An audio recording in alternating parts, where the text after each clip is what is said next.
Hi guys, welcome back to the Outer Hey Worlds. there, Mary. Don't see you round here too often.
It's not the best choice.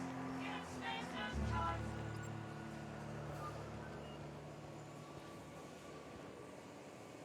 You're safer inside the walls. Got my sights on you.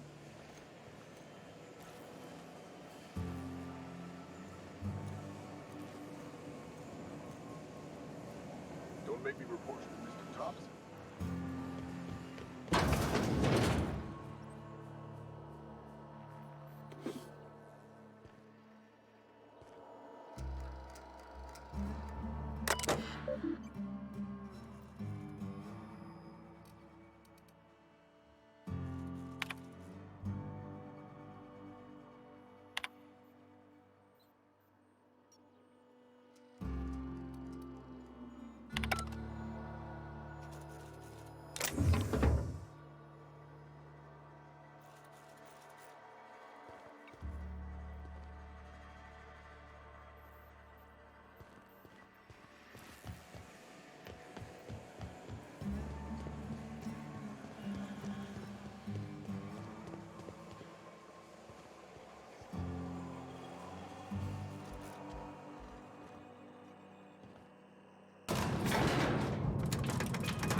Miss Holcomb, I explained it in lesson. The grease monkey, Argo? I'm sorry, Mr. Thompson, sir. You asked why it's taking so long to fix. The answer's technical. Don't apologize. Just try using small words for me. The cans bust open in the oven because she's set to cook saltuna, which isn't what we've got. Mr. Thompson? I think there's someone here to see you. Focus, Miss Holcomb. You and I are still talking. Let's start over. Walk me through the process. Show me where it's going awry. Well, sure. It's, mostly on account of what we're feeding into the mechanism. It puts food in cans. We have food, we have cans. Why won't it work like we need? She's expecting saltuna of a certain size. We're filling the cans with, well, not fish. Seems we've got a guest. Really now, Parvati, I do wish you'd spoken up. I do apologize. I was given no forewarning of your arrival, or I might have welcomed you at the gates myself.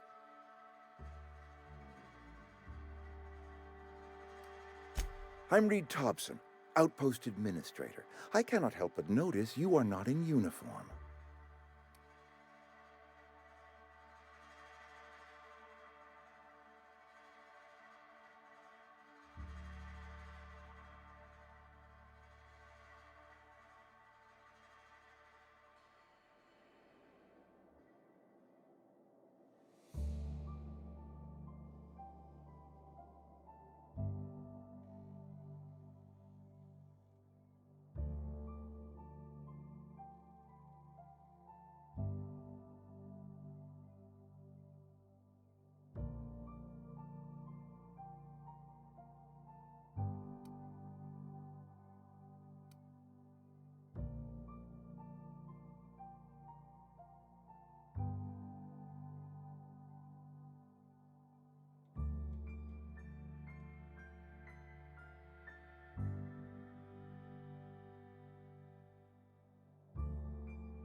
Of course not. I don't have that kind of luck.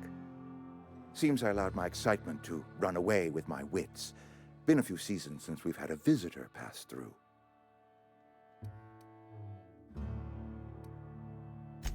Only regulator we got is hooked up to the town transformer. Mr. Thompson ain't liable to be keen on dismantling it. I beg your pardon. I am most emphatically not keen on any such thing. I can't let you have our power regulator. But I happen to know of another one. And I happen to know exactly how you may retrieve it without frying yourself in the process.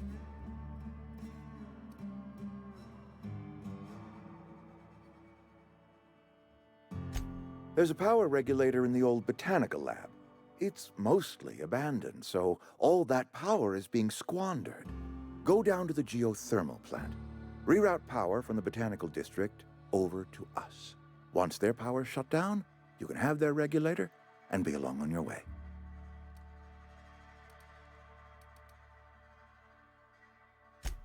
I was not entirely sure how to tell you this. The botanical labs are not legally inhabited, but there are people who live there.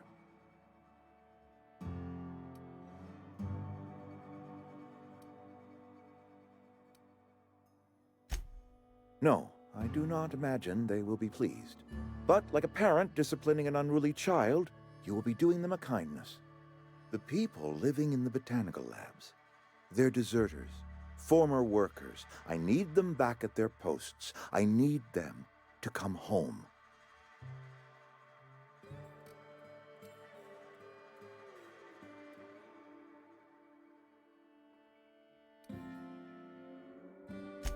My hope is that by cutting off their power, you will convince those deserters to come back to town.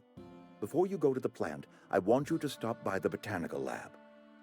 Speak to their leader, Adelaide. Tell her the power's about to go, and that it's time her band of deserters came back to town.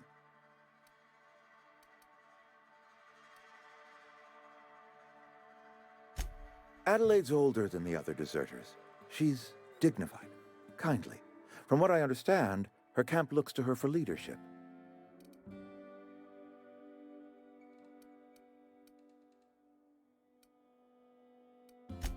That is not a hypothetical I enjoy entertaining. We need Adelaide back. Nonetheless, I will settle for the return of her followers. We belong to one community, the Spacer's Choice family. If we dissolve into factions, then we will all perish separately. Adelaide will understand that.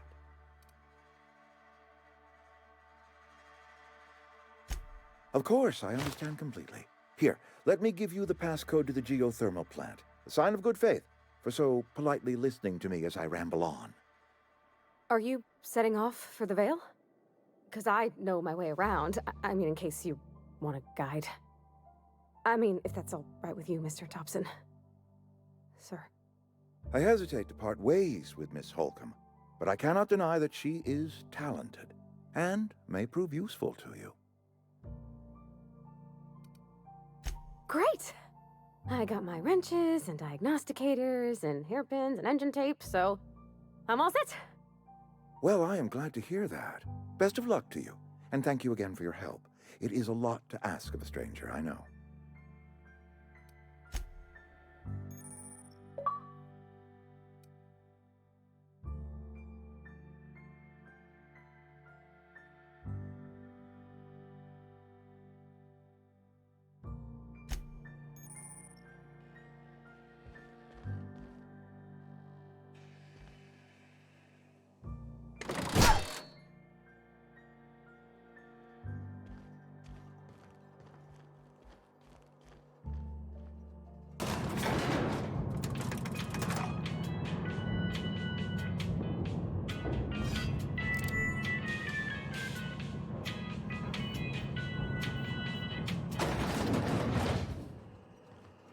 Hey, ma'am, can we talk?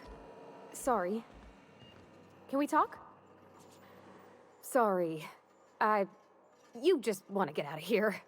And you likely don't want to tag along like me.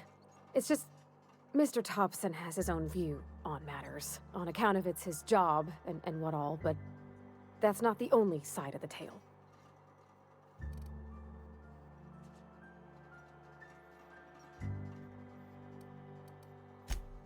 he ain't a liar. He believes every word he says. It's just, he doesn't always get where other folk are talking from. To Mr. Thompson, a person's a gear. It does its job quiet-like. If it squeaks or stutters, it gets replaced. The deserters are decent folk. I knew some of them before they left.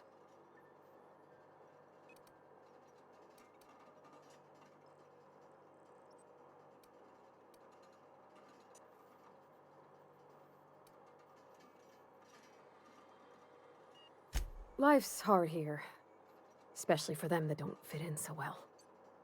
We're one big Spacer's Choice family, but every family's got the one the rest whisper about. Mr. Thompson's aiming to take away their power. They'll have no lights to see, nor heat to cook. They'll be at the mercy of marauders, or worse.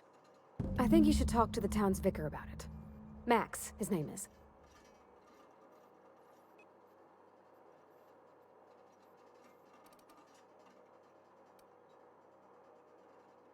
Thanks, ma'am.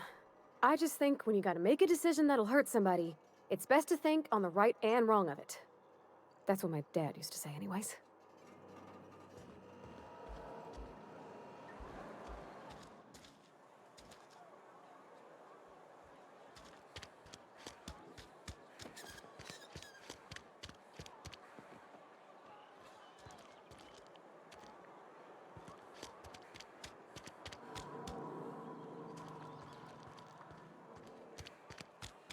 Hey, you hear about Wilson?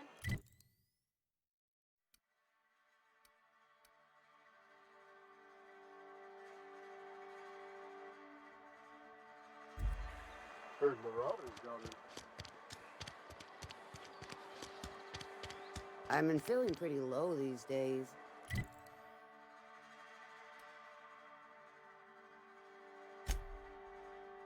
know how you feel.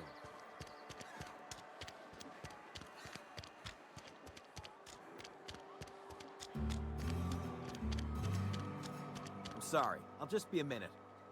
You had a minute. Next one comes out of your pay. Ease off the threat.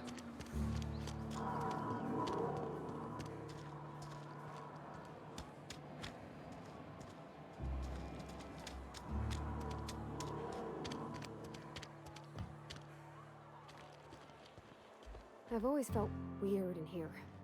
It's too clean.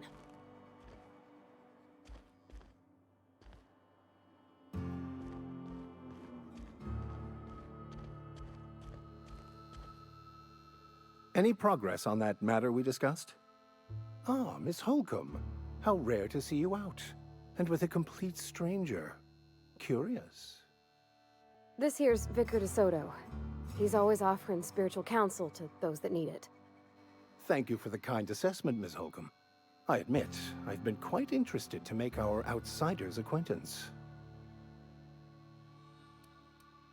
Please get it.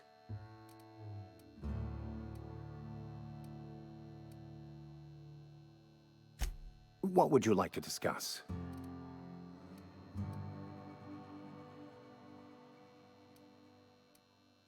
What? I thought you would talk to him. You wanted to speak to me, Ms. Holcomb? Every time I've tried to engage you in conversation, you look at the floor, answer in single words, and slink away. I can't imagine what would be so grave as to drive her to my mission. What has Mr. Thompson asked you to do? Depriving them of safety from the marauders and wildlife. I can see why that troubles you. Miss Holcomb has a soft heart. Always has, if you believe the talk.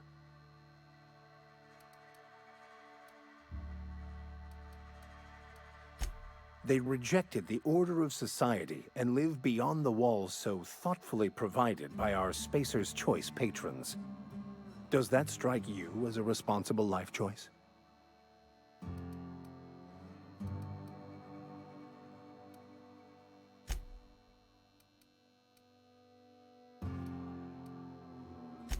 Assuming your goal is to save as many as possible, then you should bring everyone together. Send the power to Edgewater and convince the deserters to return to the fold.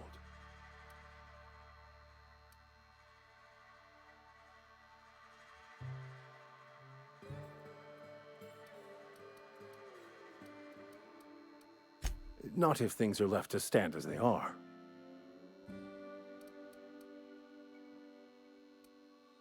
They who are not satisfied with their work are satisfied with nothing. No? How about, work fortifies the spirit. True exhaustion awaits idle hands.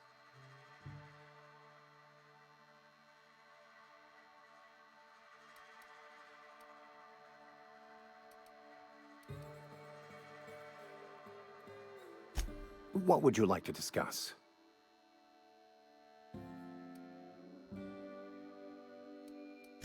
Not to put too fine a point on it, but your choice of wardrobe is not precisely common hereabouts. Also, you lack the distinctive worker gaze.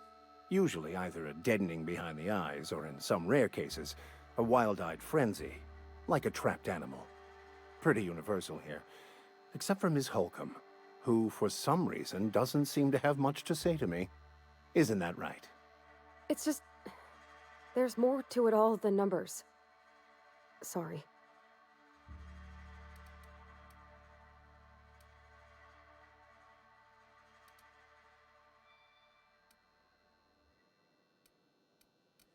Oh, nothing could be further from the truth. I'm simply bemoaning the level of spiritual awareness in this town. Yes, but there are few who hear me in this miserable place. I must double my efforts to elevate my flock. These are good, hard-working people here. Yes, and thank you for pointing it out. It is wrong of me to succumb to distress. This place could be so much more, and I will continue in my quest to make it so.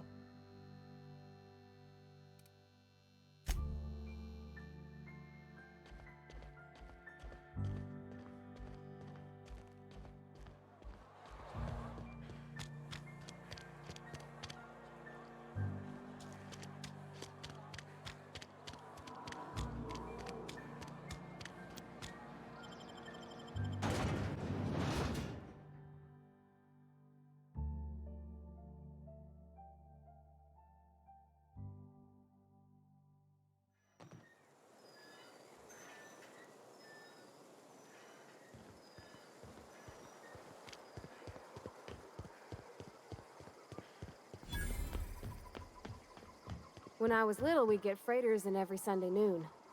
Now they only come but once a month. I love the wind here.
Something you need? You mean about the mission being too clean? I know, but Vicker says the universe is a machine, that it runs by law. Real machines have gunked up oil, scratches, and worn bits.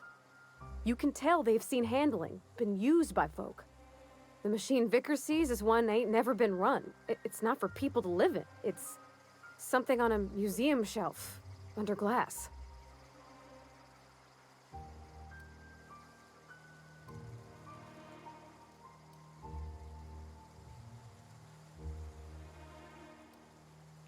The Vicar's about the only soul in the Vale who spends his time thinking on what is and ain't right.